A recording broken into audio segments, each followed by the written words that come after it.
Saint Martin of Tours was born in Savaria, Pannonia, in either the year 316 or 336 AD. That region is what is today the nation of Hungary. His father was a tribune, which is a high-ranking officer in the imperial horse guard. Martin and his family went with his father when he was assigned to a post at Ticinum in northern Italy. It is here that Martin would grow up. Just before Martin was born, Christianity was legalized in the Roman Empire, and the bloody persecution of Christians soon came to an end. It was not the official religion of the state, but it could be practiced and proclaimed openly. The gospel message soon flourished in ancient Rome, transforming the empire. Martin's parents were pagans, but at the age of 10, Martin chose to respond to the call of the gospel and become a Christian. At the age of 15, Martin was required to follow his father into the cavalry corps of the Roman military. By the time he was 18, Martin is believed to have served in Gaul, and also eventually Milan and Treves. Scholars think he served as part of the emperor's guard. As a young soldier, Martin encountered a beggar in Amiens. The beggar was unclothed, and it was very cold. Martin removed his cloak, and with his sword he cut it in half. He gave this half to the beggar and dressed himself in the remnant. That night, Martin had a vision in which Christ appeared to him. The vision spoke to him, "Martin, a mere catechumen has clothed me." A catechumen is one who is being instructed in the Christian faith. In the early centuries of Christianity, that was a long process of instruction, and Martin was deeply dedicated to it. About the age of 20, Martin made clear to his superiors that he would no longer fight, following his formed Christian conscience. He refused his pay prior to a battle, and announced he would not join in the combat. He became the first recognized conscientious objector in recorded history. His proclamation occurred before a battle near the modern German city of Worms. His superiors accused him of cowardice and ordered that he be imprisoned. Martin offered to demonstrate his sincerity by going into battle unarmed. This was seen as an acceptable alternative to jailing him, but before the battle could occur, the opposing army agreed to a truce and no conflict took place. Martin was subsequently released from military service.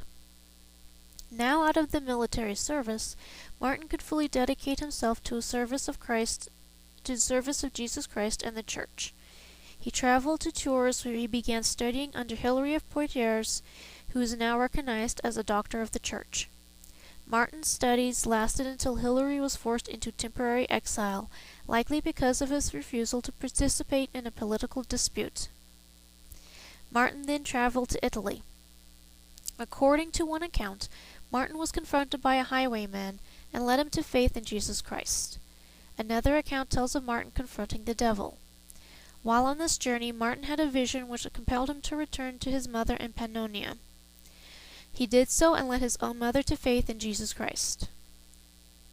Martin attempted to persuade his father to embrace the faith in Jesus Christ, but as far as we know, his father refused. After bringing his mother to the church, Martin then turned to confronting a growing heresy which was afflicting the faithful and sowing confusion. He became involved in countering the Arian heresy, which denied the divinity of Jesus Christ. The reaction against him was so violent from the Arian leaders that he was compelled to flee. Martin took up residence on an island in the Adriatic, where he lived as a hermit for a time. Martin's teacher Hilary returned to Tours from temporary exile in 361, so Martin traveled there to work and study. Hilary gave Martin a small grant of land where he and his disciples lived. Martin established a monastery which would be inhabited by the Benedictines. Established in 361, the Liguge Abbey was destroyed during the French Revolution, then re-established in 1853. The abbey remains to this day. From the site of his abbey, Martin worked to bring people to faith in Jesus Christ and baptism into his church and the surrounding areas. He was an extraordinary evangelist. In 371, the city of Tours needed a new bishop, and the people decided to call Martin to the office. Martin did not want the job, so the people decided to trick him into the office. The people insisted he was needed to administer to someone sick, so he came out as quickly as he could. He did not even bother to improve his appearance. When he learned it was a trick to make him a bishop, Martin actually tried to hide. He was quickly discovered, and the people called him forward to be ordained to the office of bishop.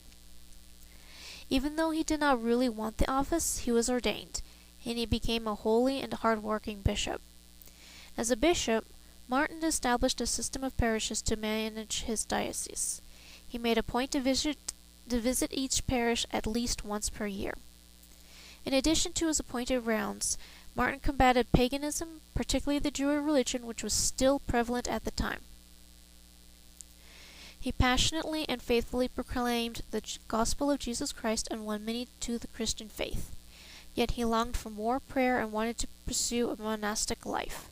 In the year 372, Martin established an abbey at Marmoutier so he could retreat there and live as a monk with the many disciples he had attracted. In the following years, a heresy broke out in the church. An ascetic sect called the Priscillianists, after their leader, Priscillian, had developed in Spain and Gaul. The First Council of Saragossa condemned the heresy, but the Priscillians did not change their practices. This prompted one bishop, Ithacius of Osinoba, to petition the Roman Emperor Maximus to put him to death. Martin was opposed to the sentence of death and was joined by Bishop Ambrose of Milan in his opposition. Martin traveled to Trier, where the emperor held court. Martin was able to persuade the emperor to refrain from putting Priscillian and his followers to death. However, after Martin left, Ithacius persuaded the emperor to change his mind again, and Priscillian and his followers were executed in 385. Martin was so upset by Ithacius, he refused to communicate with his fellow bishop until the emperor pressured him to resume communicating with his colleague. Martin died in Candes, St. Martin, Gaul in 397.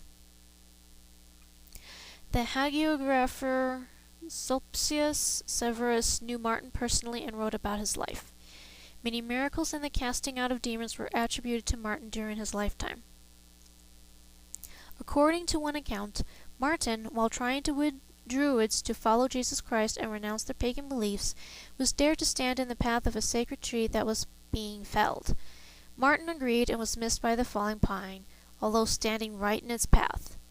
This was widely seen as miraculous, and a symbol that the message he proclaimed about Jesus Christ was true. Many were converted to the Christian faith.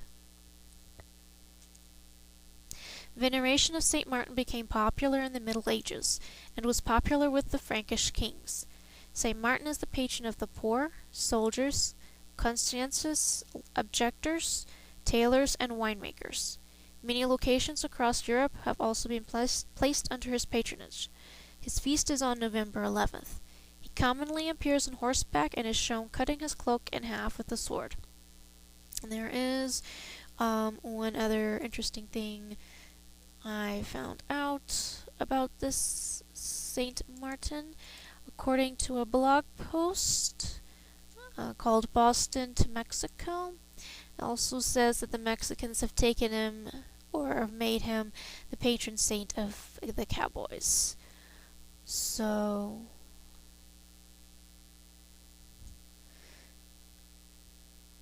yeah, interesting little facts there. Just basically, he's the patron saint of all horse riders.